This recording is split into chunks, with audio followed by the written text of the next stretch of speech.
We've actually done research on animal-human relationships in my lab, and we've shown that if you interact with any old dog, not even your dog, then we get this release of dopamine and oxytocin. People are nicer to strangers if you play with a dog for 10 minutes. Cats, not so much.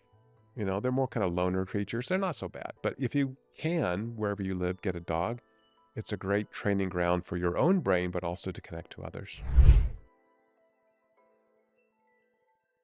Okay, what a privilege and a gift to have someone who is so well researched and in the expertise of the brain, the nervous system, and just the mental health stuff you're doing. One of my biggest passions right now this year, as we start this first podcast of 2025, by the way, is on mental health. It's pivotal at this point. And so I want to talk about this. The state of mental health, at least from my perspective, is really tough right now. Over the years, it's been worse. In your expertise, what is the top factors that is spiraling our mental health downward at this point? Well, that's a big issue. So there's no question we have a mental health crisis, not only in the US, but globally. The number of mental health disorders of all types has just exploded. So, there's a couple really deep questions there. What's causing this? How do we address that in the most effective way? And from my perspective, how do we get ahead of the curve? How do we identify when people begin to struggle from a mental health perspective, as opposed to waiting until they have a crisis to get them help? So I think I'm going to take the last point first, if I may. I think it's like, medicine 200 years ago, right? When your leg was gangrene and you were going to die, they would chop it off. They would wait till the very last moment. And I think mental health is that way too. We're waiting to the last moment or near the last moment when people are in crisis to get help, as opposed to saying, here are tools that you can use to get yourself out of this, have your friends help you, talk to a therapist, talk to a psychiatrist before you have a crisis. I think that's going to be part of the solution to this mental health crisis. So if I can go backwards on your other two questions, what's causing it, I think, is not well known. I think we're seeing certainly smaller family sizes. We're seeing, because of that, a focus on a lot of safety for children, this kind of movement called free range children, that we're kind of protecting kids too much.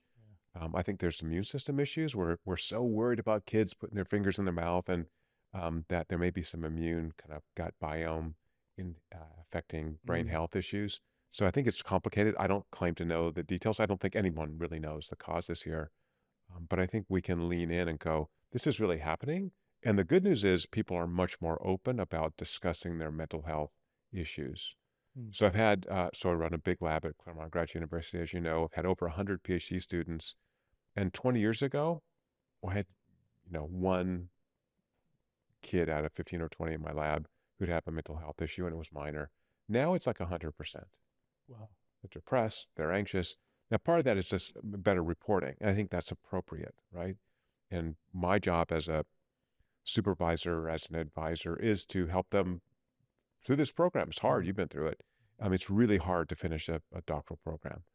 On the other hand, I'm not your counselor. I'm not your father, right? And so I think we begin to have kind of blurred lines. So anyway, I don't know how to address this other than being a listener. And then when I see enough pathology, saying, hey, maybe you should actually go to talk to somebody. Okay. It's funny that you mentioned the awareness around mental health, because my partner is younger, and we're walking around, and we were talking the other day, and she mentioned something about mental health days in high school. Right. I go, mental health days, what's that? And she goes, you didn't have mental health days? I go, no, we didn't have mental health days. And she's like, no, we always took mental health. Anytime like I felt like kind of sad or just under the weather or just like overwhelmed, I'd take a mental health day. I go, they gave you mental health days. And it's changed, but I think the reporting, the awareness from when I was in high school till her has been elevated. It's more in the zeitgeist of the communication between everywhere. Right. But it's just interesting to me that, wow, like this is really something that it's being implemented. And maybe the viewers and listeners, they're like, no, my kids have mental health days now too. But when we were talking off air, you said something about the structures, the community. In our brain, our brain's hardwired to be around people. And when we're not, what starts happening to our physiology? What happens to our brain? Yeah, that's really where I've spent most of my time is developing knowledge and technologies to help people live longer, happier, and healthier lives. Recent research out of Oxford University showed that about 50% of people's happiness is due to the quality of their social relationships. So when we look at the human brain neuroanatomically, we are extremely different than all other mammals. We have many more receptors for areas in the brain that process social and emotional information. So we need to be embedded in community. And now we're back to the first question we discussed, which is why are these mental health disorders? Well, we're seeing communities break apart. We're seeing people far away from their support group, and you add to that normal stresses of life, and then you don't have a support group. And Mm, so, what we found is that when people are isolated, you see much higher levels of chronic stress. And as you know, under chronic mhm. stress, you get this kind of tunnel vision where I'm kind of in survival mode now. And I'm a less good friend, partner, work colleague. Yeah, And so I think the work we've done shows the real importance of community and then developing tools to continuously and neurologically quantify the value you are getting from the experiences you're having, including those social experiences. So our hope is with this new app, which is called Six, and we can talk mhm, about why it's called Six in a second, that people will see like, oh, when I spend time with your producer, Luke, Luke's awesome. mhm. I should spend more time with him, right? I'm getting a lot of value neurologically from that, which builds up what I call emotional fitness. We have to have the same conversation we've had for whatever 50 years about physical fitness. Emotional fitness, mental health can be built neurologically, and by identifying how we value those experiences that build up our mental health, now we can be ahead of the curve and be proactive as consumers. And that's why as a group we decided to give away this app for free. I'm trying to get 1 billion people worldwide to use it in the next 3 years, like, Amazing. small goals. Hmm. So we and having a language is also important. So I think when we talk about mental health, it sounds really scary. But if I talk about emotional fitness, oh yeah, I want to be more emotionally fit, right? How do I do that? Well, I've got to exercise those muscles, and those are social emotional muscles. I've got to be emotionally present, right? Like crying at movies, which is kind of a weird human thing if you think about it neurologically. You're aware this is a fictional story, but people cry at the end of a movie. I've heard. I mean, not me, of course. And second, we've got to be better connectors. We have to attach more strongly to our family, to our friends, to our work colleagues. And it's the most natural thing, as you know. I'm like telling you nothing that you don't already know. But, attachment is what humans do because we're social creatures and we can do it super quickly. Just toss you in an airplane. You talk to the person next to you. Yeah, I was coming into our little airport here, Ontario, pretty rough flight coming in and talked to the lady next to me and, put my hand on her hand. She was a Uh, little stressed out. That's what normal humans do, right? And, it was whatever, 10 minutes of bad turbulence and then went away. So, that's okay. And she was really nice. We exchanged business cards and I'm never going to talk to her again, but it was fine. And also, I was a little bit stressed. Turbulence is not fun. yeah. And so just talking to her. So that's a normal thing that we should do, but somehow we're not encouraged like, oh, it's weird. One more example. So I'm a big introvert. You can't tell, but I'm a big introvert. So I can talk to nobody for 12 hours and be totally fine. But I realize, oh, that's not valuable, right? I need those social emotional muscles to be exercised. So some years ago, I started talking to people in elevators. Oh, Just an example for people watching, just to see what the heck would happen, right? About half the people kind of freak out, which makes me happy for some weird perverse reason. And the other half, you have a nice 20-second conversation, like in a hotel or a conference. They're like, where are you coming in from? Oh, you got luggage. Oh, you no, New York. I was there last week. mhm, Right? That nice little conversation. Or something we did when I came in. I hug everybody. mhm, Perfect brain hack, right? Who do you hug? People you like, people you know, people you want to be friends with. And so, yeah, it's a brain hack. mm. I love this. The fitness versus we're going to work on mental health versus we're going to work on our emotional fitness, even our mental fitness, right? Right. Oh, fitness. Okay, now I got a challenge, right? Yeah. We're so ingrained in our physical fitness and we know that we want to be more physically fit. It sort of gives that implication that, oh, yeah, I want to be more emotionally fit. So I love the terminology that you're using. So Okay. my understanding is then the way that you define emotional fitness is one, being able to be interoceptive and feel during a movie or feel what is coming up and honor it. And then the connection or the attachment to safe connection in your life, people in your life, having that safe connection. Are there any other parameters that you define someone who's emotionally fit, who has an emotional six pack? Mm-hmm. How does that look? Everyone, let's talk about something I'm really excited about for 2025. You know how we all have these big New Year's goals, right? We all want to feel more energy. We all want to feel stronger. Right? A lot of us are going to the gym now. Maybe we want to look a little bit younger, at least biologically, internally younger. And I'm really excited to tell you about my favorite supplement. This is the MitoPure supplement by Timeline Nutrition. It actually works on a cellular level. It targets these tiny little powerhouses in your cells called mitochondria. Remember in school, that biology class in 8th grade, you learn about it, maybe 7th grade.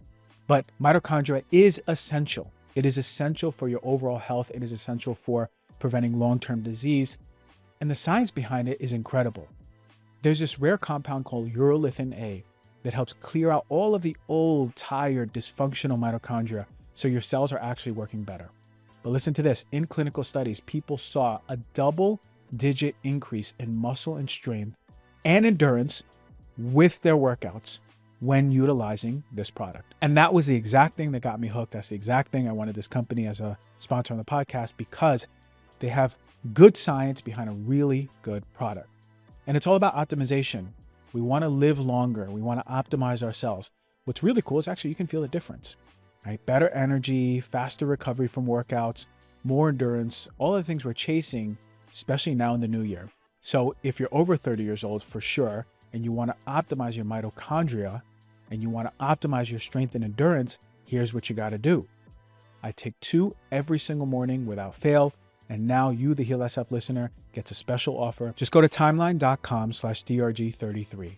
That is timeline.com/DRG33 to get your buck. Let me talk to you about something that has been a game changer for me. You know I'm always looking to optimize.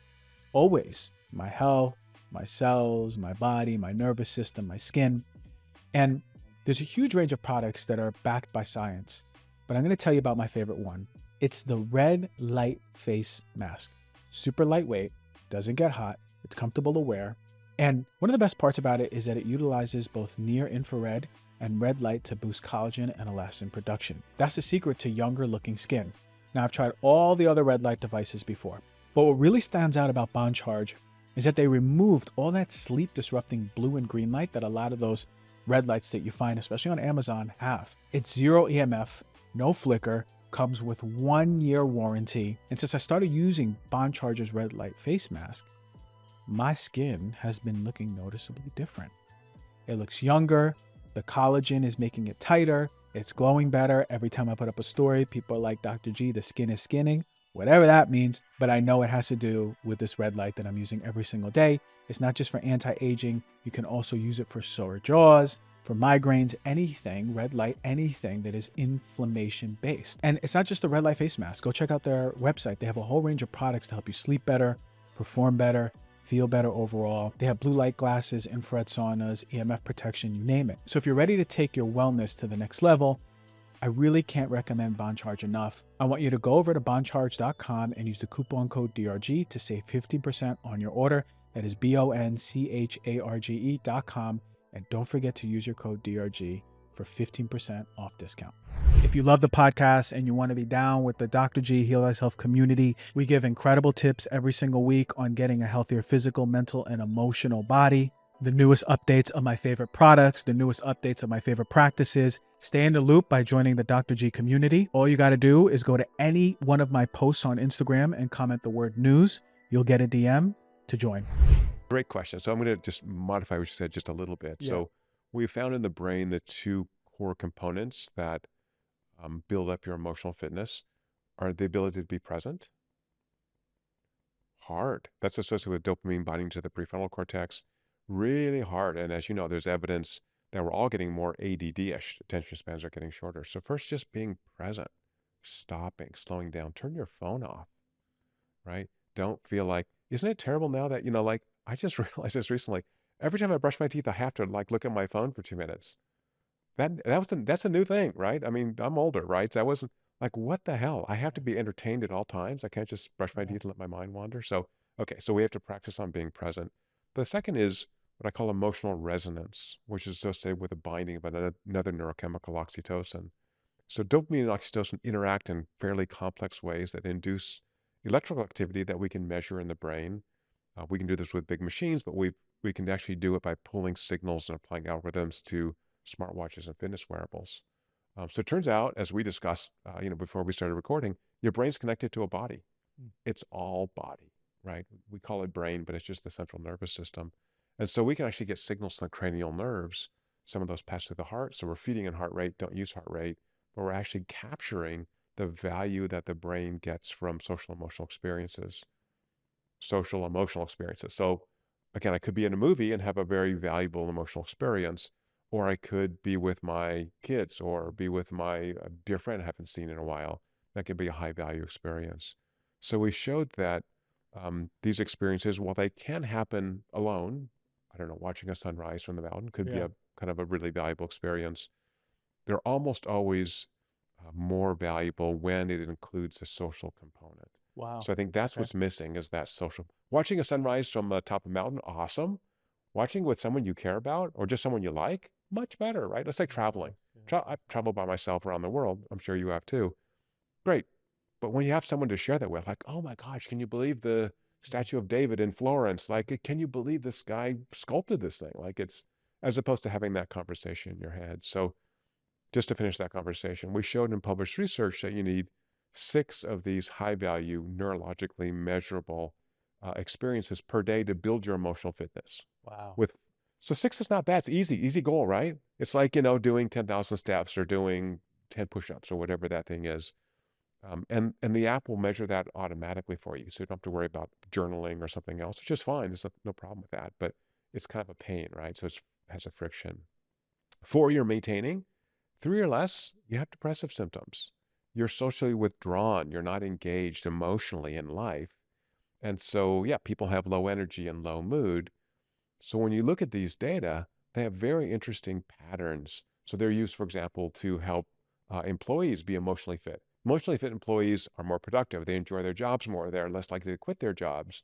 So in industries where we have high turnover, police departments, um, you know, uh, Firefighters. sorting packages. I'm not going Yeah. to mention companies' names, but jobs where they're kind of repetitive, they're not super well paid, and people quit them to do something else.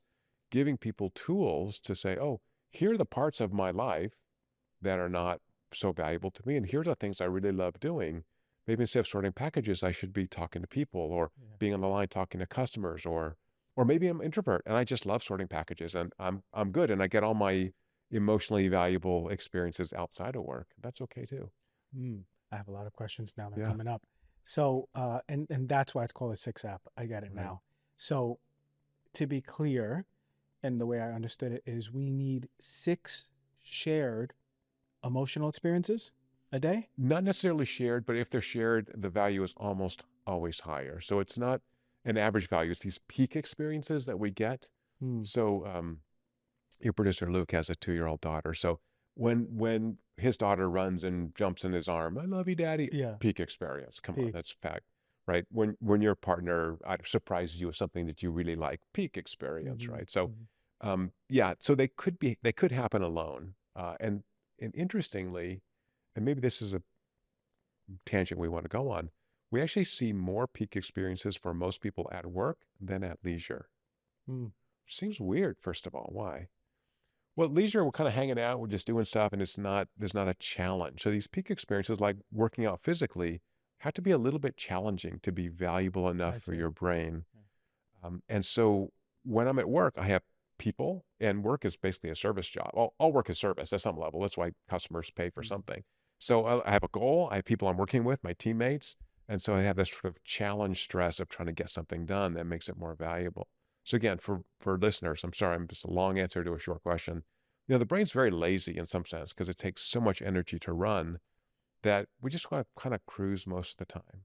And so by having these, if you will, emotionally challenging experiences, we have an opportunity to really grow that emotional fitness. It's like post-traumatic growth, right? Hmm. Sometimes trauma can be an opportunity for growth because without a spur to make a change, I'll just do whatever I'm doing, even Hmm. if it's maladaptive. Hmm.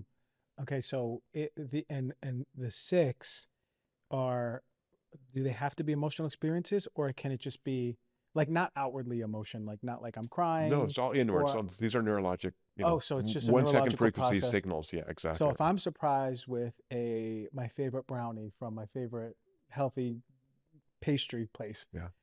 out of nowhere, whoa, okay, that's a peak experience. That's one of six.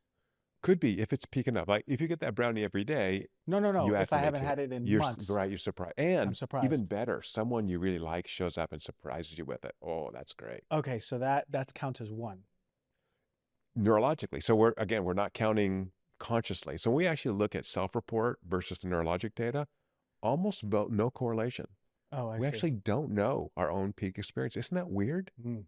We Does that just bother you? a little bit. I would think we Yeah. feel it, and we're like, "This is a peak experience." No. But these are all deep in the brainstem outside of conscious awareness. So I think one of Wow. the issues, and I'd love your feedback on this in the mental health space, is that we're depending so much on self-report because we don't have an assay, a bioassay for Of depression course. or Yeah. anxiety. Anxiety we do a little bit, right? But yeah, so I think that self-report.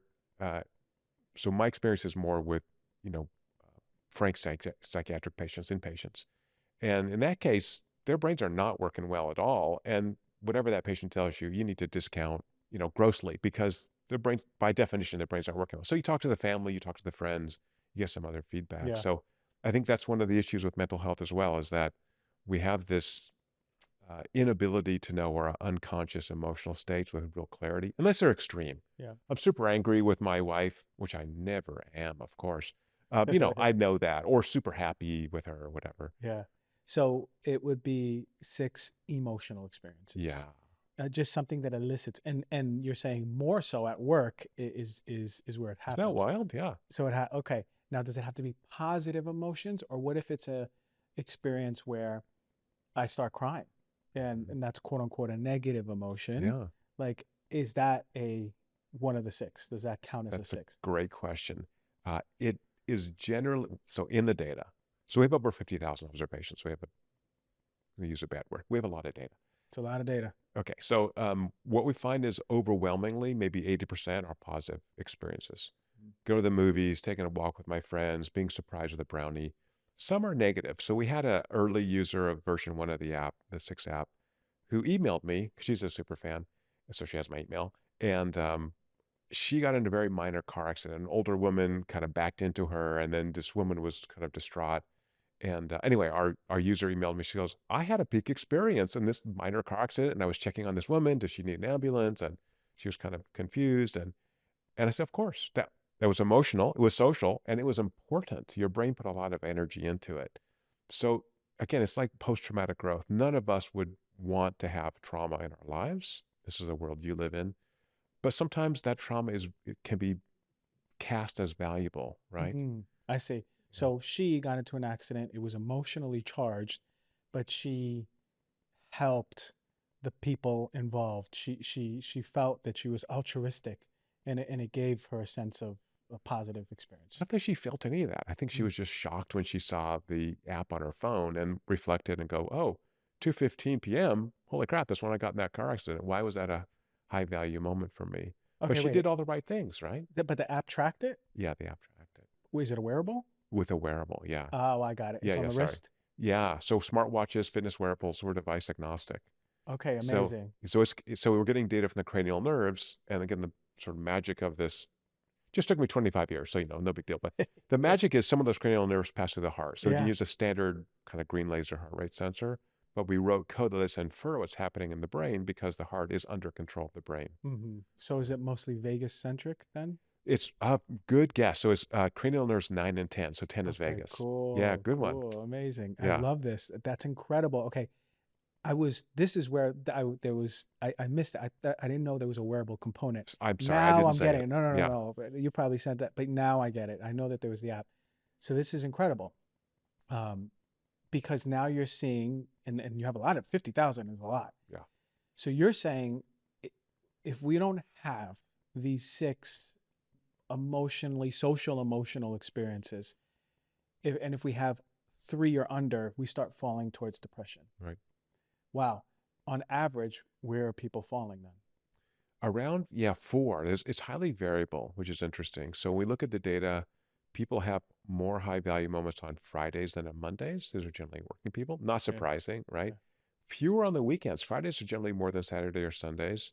For most people, mornings are better than afternoons, but it varies a lot, right? So, Is it because Friday is just like we're about to get off yeah, and you're still at work because the work component you there said is were, important, right. but it's like kind of more loose that the energy instead of a Monday. But we even see the Friday effect for retired people. So we've done published research for people living in retirement homes. So as you know, I'm very interested in the old people, maybe because I have gray hair now. So, but in older individuals, there is a gap between reported symptoms of depression and anxiety and treatment Yeah. because the old people just don't report, right? Because Mhm. they're whatever. They It's won't old talk. school. It's Yeah, old old school. school, right? I'm just tough it out. Yeah. And so, yeah, so we've done work in retirement homes, and we have found that even in retirement homes, Fridays tend to be the day with the most peak immersion experiences.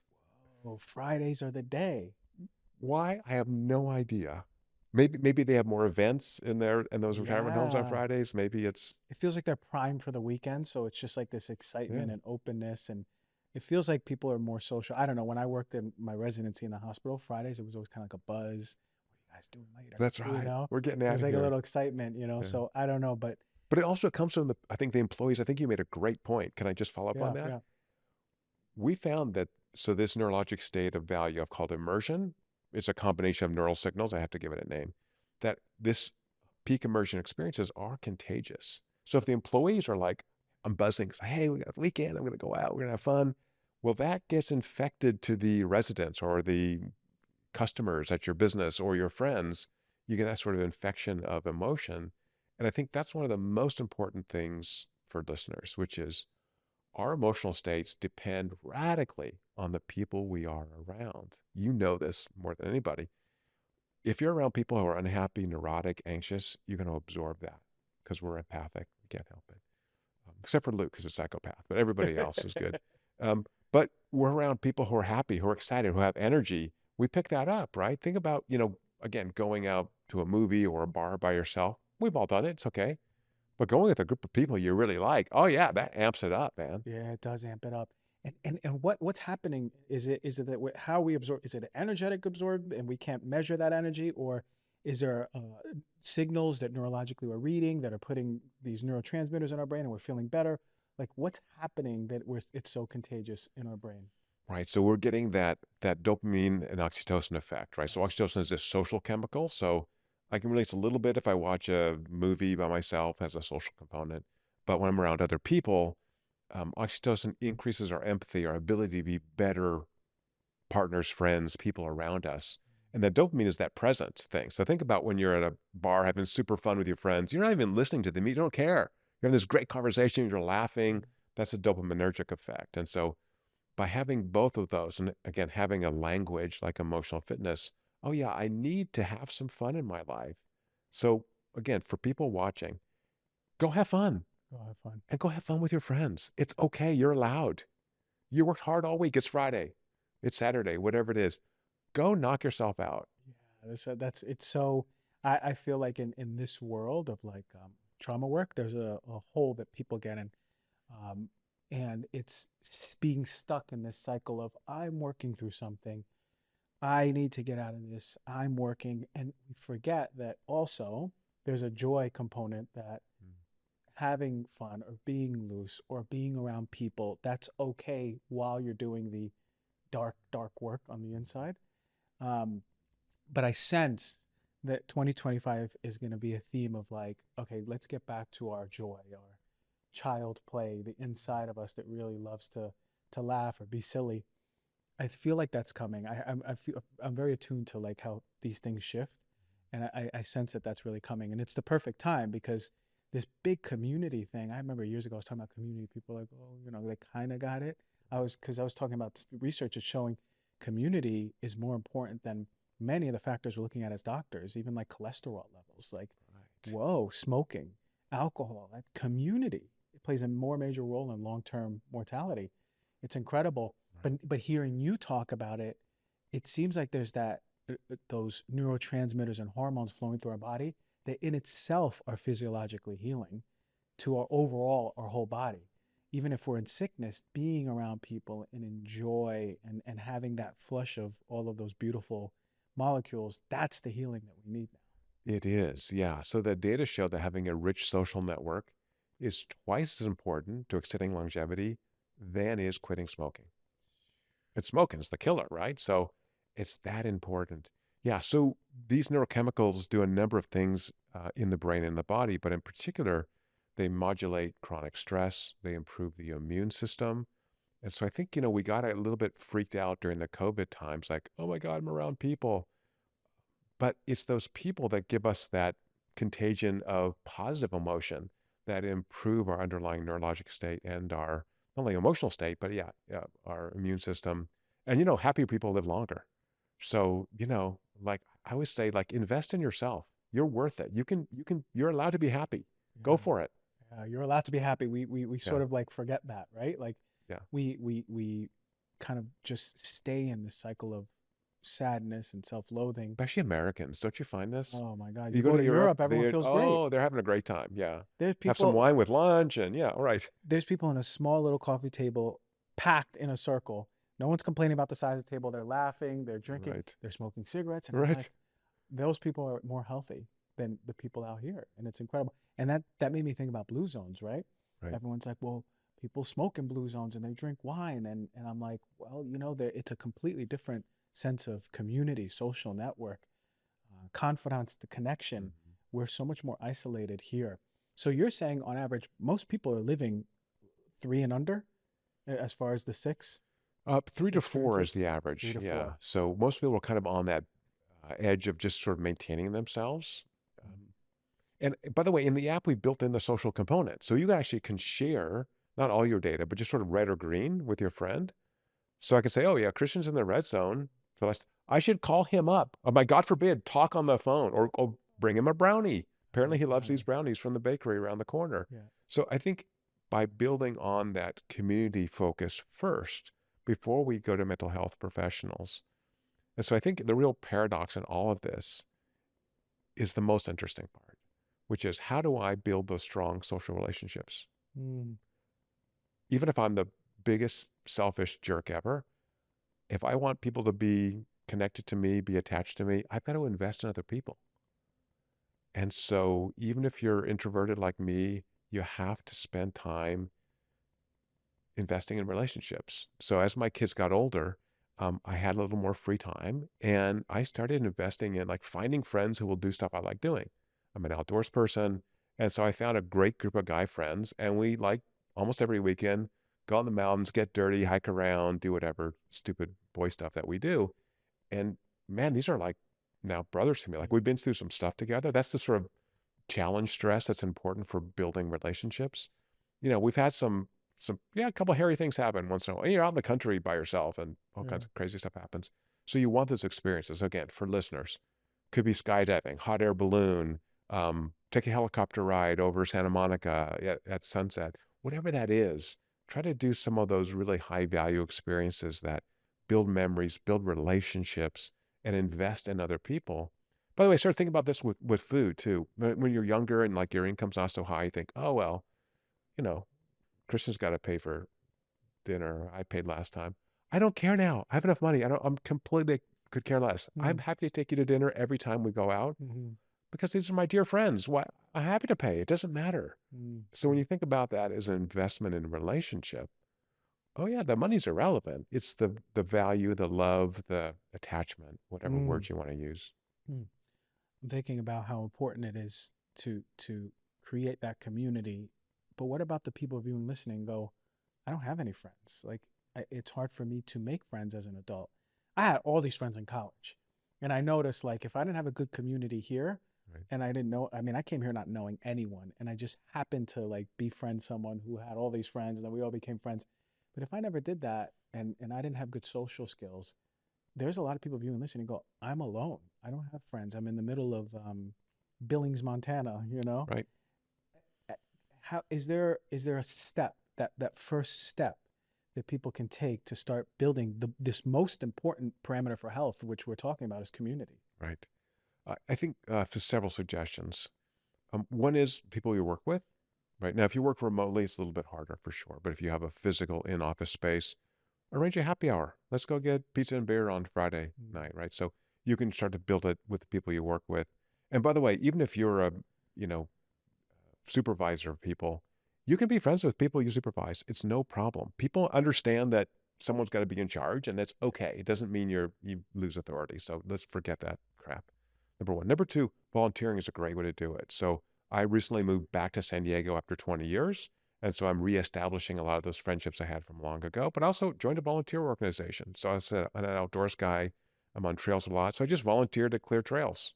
So now I'm meeting a bunch of neighbors of mine who are also outdoors people. And then after a while, hey, let's grab coffee afterwards. Okay, that's great. So you build that friendship.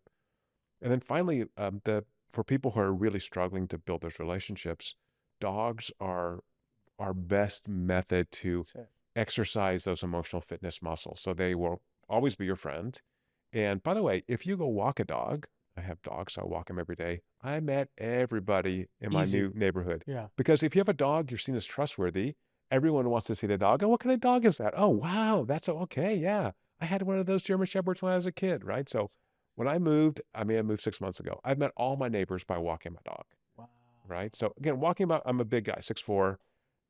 People generally, I could be scary. Who knows? I Yeah, mean, yeah, yeah. I'm a nice person, but you walk with a dog. Oh yeah, women walk up to me. Oh yeah, what kind of dog do you have? Can I pet it? Right. Right. So Disengaging. it's really engaging. So the dogs train us. So just to cap that off, sorry for the long explanation. We've actually done research on animal-human relationships in my lab, and we've shown that if you interact with any old dog, not even your dog, then we get this release of dopamine and oxytocin. People are nicer to strangers if you play with a dog for 10 minutes.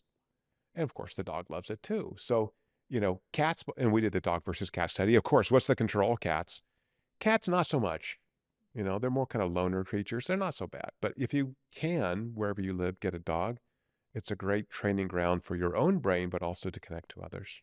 That's incredible. I love it because no one has ever talked about animals like that on the show. And I think no further than my neighbor who has a chocolate lab. He got it as a puppy. He got it as like a 8-week-old puppy. I've been here for like 8 months. I haven't talked to him at once. Then all of a sudden, my girlfriend sees this dog and she goes, "Oh, Christian, we gotta go see the dog." I go, "Oh, I don't really know the neighbor like that." Right. And then we just went there, and now every single time that dog is outside, we're playing with the dog. Befriended the neighbor. He was always a nice guy, Yeah. but we're all on our stories of like we're self aware with our lens, but no, we're just looking on the inside and not even looking at the people around us, not connecting to the people around us. So that was where I fell into it. But I love hearing about that research with animals. And it's so true because I feel that high of being around dogs. Yeah. And then I want to, like, if I see a stranger, I would be more open to talking to quote unquote strangers.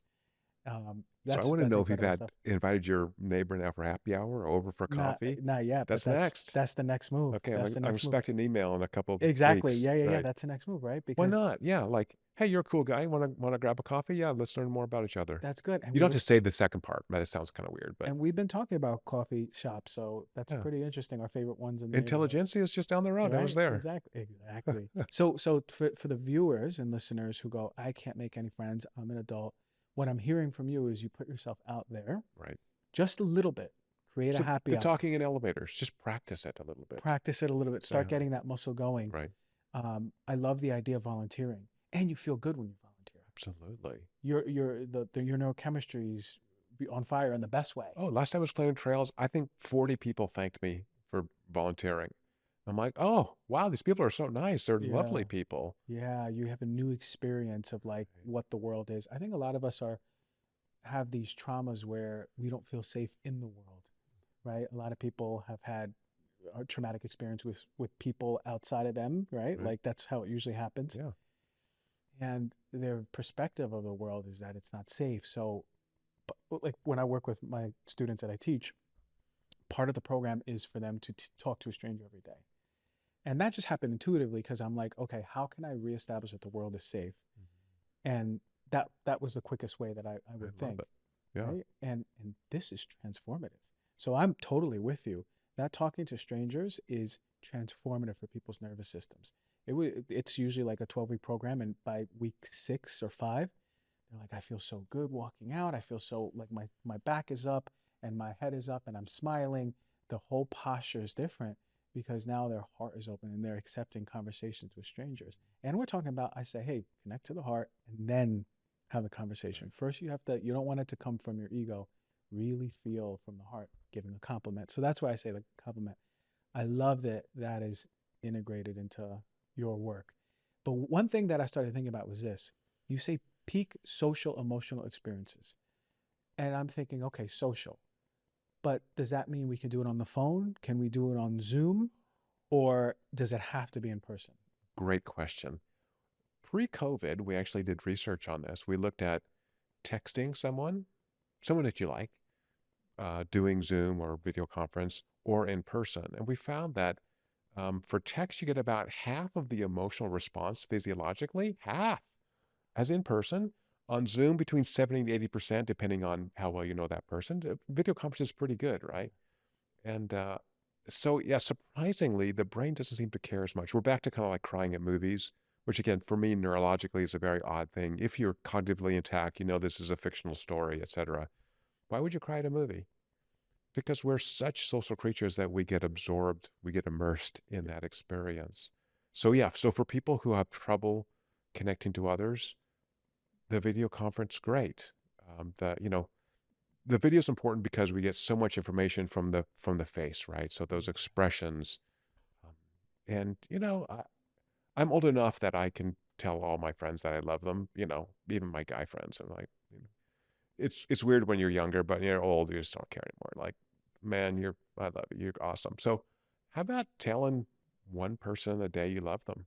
Mm, I mean, I always think of rules. I'm sorry, I'm such a weirdo scientist, but I always think of rules that I can apply to myself and then see if they work for others. yeah. But, tell one person a day, not the same person, but, try to tell one person a day you love them Yeah. Yeah. in a non-weird sense. Yeah. Yeah. I can attest to that. One practice I did a few years ago is I go on the beach after I meditate.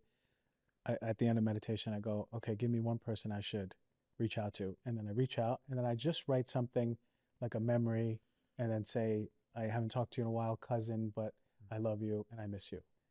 Think something Oh, like that. And right. you sometimes, you don't get texts for a while and then they go, hey man, you okay? you know, Right. Right. but or sometimes they're like, hey man, you okay? I miss you too. I hope to see you soon. Thanks for that message. It brightened my day. But that interaction in itself is really potent. I can imagine if we start doing more of those things in person, how that would really be potent for our healing and changing really our mental health and our perspective So I think of this as bandwidth, right? yeah. So online or the note, good, okay, bandwidth, but in person, I got touch, I got smell, I got eye Yes, contact. yes, yes, So we yes. really got to get out there. So, coffee shops are fine for that, right? So So if there's a choice, I'm gonna call my dad or FaceTime my dad. Always FaceTime if you can, if you yeah, can, yeah, if it allows for the time or whatever you're yeah, and he can do it. okay. FaceTiming of it. Okay, this is this. I love that answering that question because we are social creatures and we're on our phone so much. Hmm. Being on the phone so much, is that changing our brain chemistry? Are we affecting our ability to have these peak experiences by virtue of our addiction to phones? I think the research is yes and no, Mm, like all good questions. There's evidence in young people of this, as we mentioned earlier, this shortening of the attention span. yeah. They need to be entertained at all times, which hurts us in terms of having peak experiences. If I'm only here for 10 seconds, I may not have the peak experience needs to last 3 minutes or longer, we've shown. It's actually got to be a real investment in your attention. We have this wonderful phrase in English, right? Paying attention. It's a metabolic cost. So Yes. just learning how to be present is so important. And so, but having said that, what we do is what we become from a brain perspective. So if I'm reaching out, if I'm investing in my relationships, whether I'm doing it on the phone or in person, to the level of connection that younger people have now, digital natives, is so much higher than when I was growing up, where we had to, I don't know, ride our bike or drive our car to see somebody. Landlines were hard to find. So I think there's also evidence that there's a greater number of social connections, although maybe not as strong of social connection. Hmm. So yeah, I think that's the key takeaway. What you do is what you become. And so who do you want to become? You want to Mhm. become a joyful, happy person who has a rich social network and lives longer and happier? Or do you want to be sad and alone? And I think you mentioned something I'd love to follow up on with you. How do you take people who have been through trauma and move them into that joy space? I think that's Mhm. a difficult transition. Usually that transition involves a repression of an emotion that has been unexpressed for many years, 20, 30, sometimes 40 years for people. And oftentimes their capacity for joy is a function of their expression of that repressed emotion or emotions. For the most part, it's usually layered of emotions. Mhm. So as someone begins to unfold that onion of layers of repressed emotions, then their capacity for more joy, more love, more happiness begins to come to the surface. So the way I see it is like an anchor, and we're just cutting some of these ropes with some of these anchors, and then it's able to come more to the surface. That's the way that I experience it. That's beautiful. Yeah, Do you think everyone has the ability to heal themselves? Perhaps with a little guidance? yeah. Just a little loving guidance and space holding, at least in this context of what I'm talking about. Yeah, I do. And I think that if we are aligned with our true nature and actually outside of us nature too, so Mm. we have the conditions, and I think that our physical and mental bodies come into an alignment that is very much so native to our own body and its own ancient intelligence. There's like roadblocks, right? Like foods we eat and exposures and just the systems of loneliness that we have, the jobs we do, Right. the stories that we have about ourselves and who we think we are, what we should be. I think all of those are blocks, but they can be eradicated with some awareness. But I think the big part for me in my experience are those emotional anchors. They're so blinding and they keep us where we And people are not aware of them generally? are. I don't think so. Yeah. I don't think we fully become unaware of it because this is where it gets spiritual. Like the soul will always yell that you're not right. Hmm. You're not being authentic. Right. We sort of just know, even if it's 1% whisper, we sort of know we're not being authentic. So uh, when it's brought to the surface, there's always like a lot of aha moments of like, oh my God, this makes so much sense. Why I've identified with this personality, when in the truth is that's a compensation function of something that's deeper when they couldn't allow themselves to express, for example, an anger when they were young. Oftentimes people pleasing comes and they get all this validation that they're nice people and Right. they get more love and Right. attention But they and become doormats, right? So, exactly. right. And they become doormats. Yeah. And there's an internal nervous system dysfunction every time they're doormatted that is like trying to activate that anger to come up. And oftentimes those people are attracting really crappy experiences, Yeah. right? Like, oh, Joe's so nice, but everything goes wrong for him. He has the worst partners and the worst luck. Right. I think that there's something that we don't know yet energetically that is attracted in that frequency so we can express. Mhm. So, And listen to your body, right? That's so important. and this comes back to what we were saying, the importance of somatics around mental health. Right. When we're able to listen to our body, does our brain get healthier? That's a deep question. I think we listen only partially Yeah. because so much is hidden from us. So, as you know, perhaps 99% of brain activity is, unconscious. So I'm going to flip it another way. So one way to listen to your body is to think about those components that add to our health and happiness. And for me, I call it the 5 pillars of happiness: diet, exercise, sleep, having a rich social network, and having a sense of purpose and acting on it. So diet, exercise, sleep, those are all somatic. If you're not sleeping well, your body's telling you something, Mm. right? And people don't sleep well, often don't eat well. So if you're not eating well, you don't feel good. This is your work as well. Um, the diet, exercise, sleep, you got to solve those problems first. When you feel better, when you're more energetic, you're more fun to be around. You're happier and people are attracted to you. So you start to build that social network. If you then thoughtfully begin to invest in others, you can build up that rich social network. You could use our app and measure how effectively you're doing it. And the last thing is purpose. And I'd love your feedback on that. So we see that people who have this sense of purpose, they know why they're on the planet, they know how to make the world around them a little bit better and act on that. They have much enhanced longevity and happiness because they're doing something important that at least they feel is important. And that almost always involves others, right? Even if I want to be the world's best rock climber, I'm not training alone, right? I'm training with other people. I Mm. might train alone occasionally, but I'm helping others. They're helping me. I'm getting feedback, right? Yeah. Almost none of these purpose components am I doing by themselves. So do you find something similar? Yeah. Sense of purpose is that's the driver for I believe when we let go of these layers and we get more in alignment with the sleep, the food, the exercise, community, we actually feel good in our bodies. There's an inspiration that comes that we're not connected to when we're on the other side, when we're feeling dense and down. And when that inspiration comes, it becomes louder and louder. And I find, at least with the patients I've seen over the years, is that there's a switch that happens. They oftentimes maybe get out of a relationship that they know is not in alignment with their new nervous system.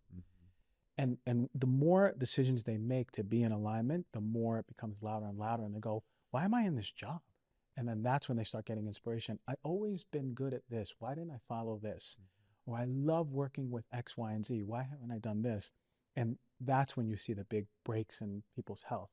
There's color back in the face. There's miracle reversal of diseases that are supposed to not be reversible. Like I've seen it. It's incredible. And it's really because, I mean, me as a spiritual man, I think the soul is now in alignment with what it's here to do. Mhm.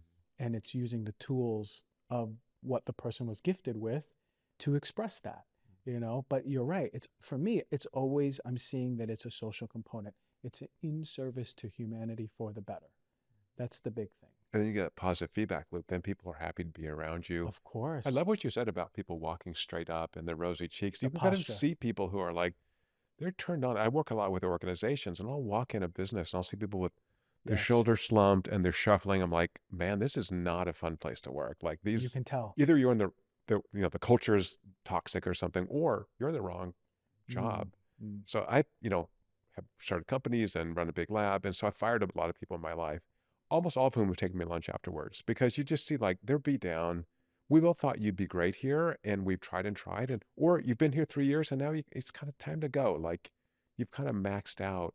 And I think for parents, for friends, for supervisors, we should not be afraid of that conversation because it's empowering. Right? People go, "Oh yeah, I'm done. I gotta get a different job." I'm like, "You're awesome. You just didn't work out here, or what you've done here, you've kind of maxed Yeah. out on that. Yeah. It's time for you to move on. And you're a great person. I'll recommend you. We'll pay you for another next month while you look for a new job. Hmm. There's nothing wrong with that." But sometimes that's the gift that they've been calling for, right? Like Well said. in many ways, it's just they're oh no, we can't go woe is me and like why has this happened to me? Or it's a gift that like you've been calling for a long time. The last thing I wanna to really look at is relationships.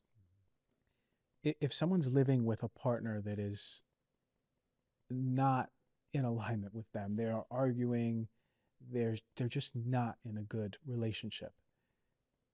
Can that affect these important experiences that we're having? Can that be a big blocker to it?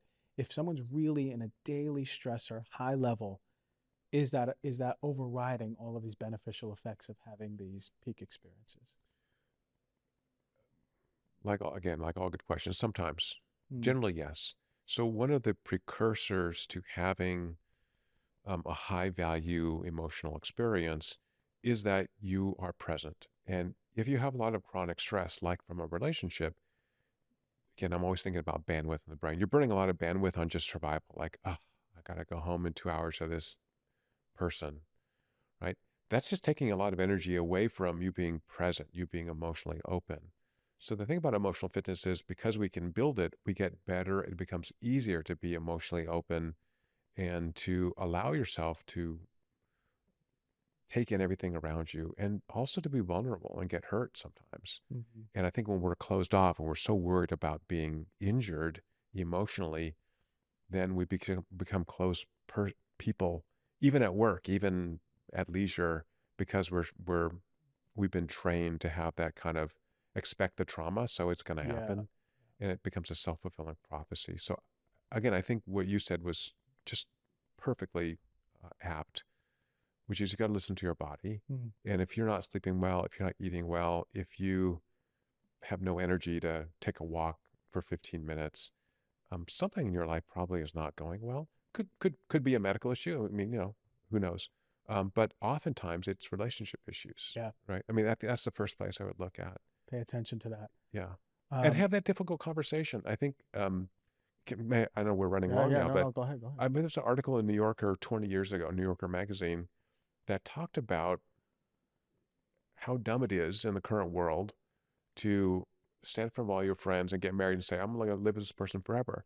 And the author of this article said, we should do 5-year commitments, like a contract. So every 5 years, you're forced to talk to your partner and say, hey, do you want to re-up? Let's talk about where we're at. So Hmm. those are conversations that are really difficult to have for everybody because, it brings up some bad stuff that may have happened.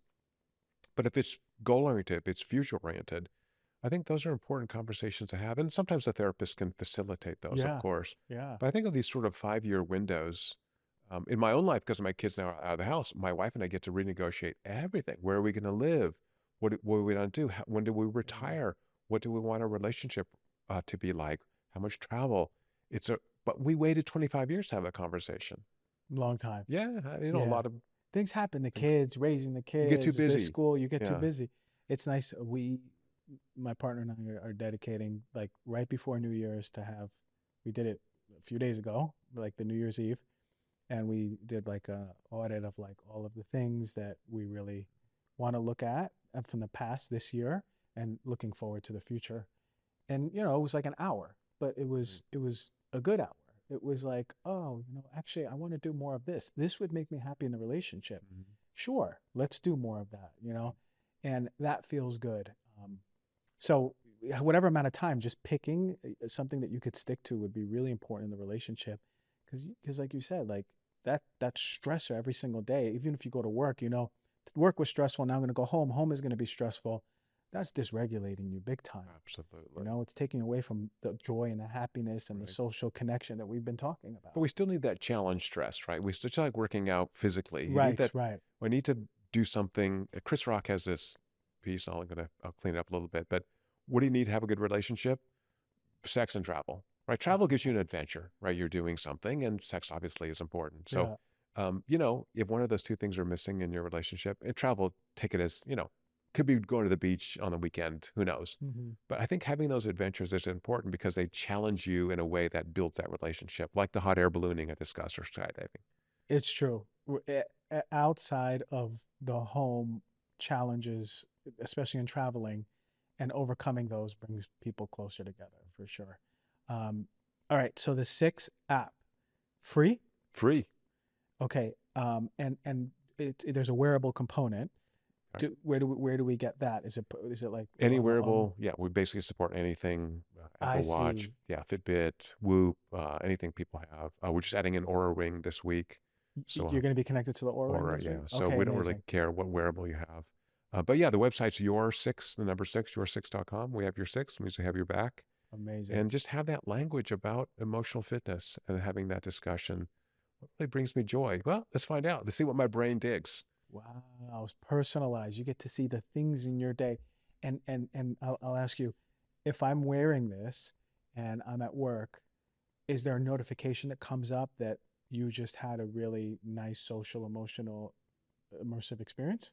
Uh, it won't notify you because we don't want to interrupt that experience, Oh, I but you see, I will get a see. daily and weekly report because it links to your calendar. So, you Uh, can look at it whenever you want and just check. Sometimes it's sort of fun sometimes, like, oh, I had an amazing Zoom. Like some days you have like the best Zoom of the week. yeah, yeah. You're like, wow. And I'm like, oh, wow, that was really off the charts. That's And you get great. to see that So it you was can good see for in you. real time if you want to. But yeah, Amazing. So you can see weekly the things that you're doing that are really good for your brain and nervous system. yeah. Wow, that's And incredible. as you said, and being in tune with what's really valuable to you Yeah. and that retuning of the nervous system. So again, for listeners and viewers, your brain is so adaptive. Your body's so adaptive. Just give it that route. Find the route that works for you. You're going to And be good. and it'll be good. Amazing, amazing. And your website and where can we find you? You can find me at pauljzak.com, ZAK, or just Google. Come up. I'm Go like a virus. I'm everywhere. You go can't check get it rid of out. me. But a healthy one, a healthy virus. If those exist, healthy ones. Thank you for really, having these super important conversations. I'm so happy this is the first conversation of 2025 because we're talking about community. This is the year of joy. This is the year of expansion. This is the year of community. This is the year of play. And like all of these things lend to the healthiest parts of what you're saying. So this is what we should and could and have the opportunity this year to do. and now there's an app of which we can actually track it, which is crazy. I didn't. It's like that's so amazing. And thank you for instilling all of this knowledge to the viewers and listeners. I thank you for everything.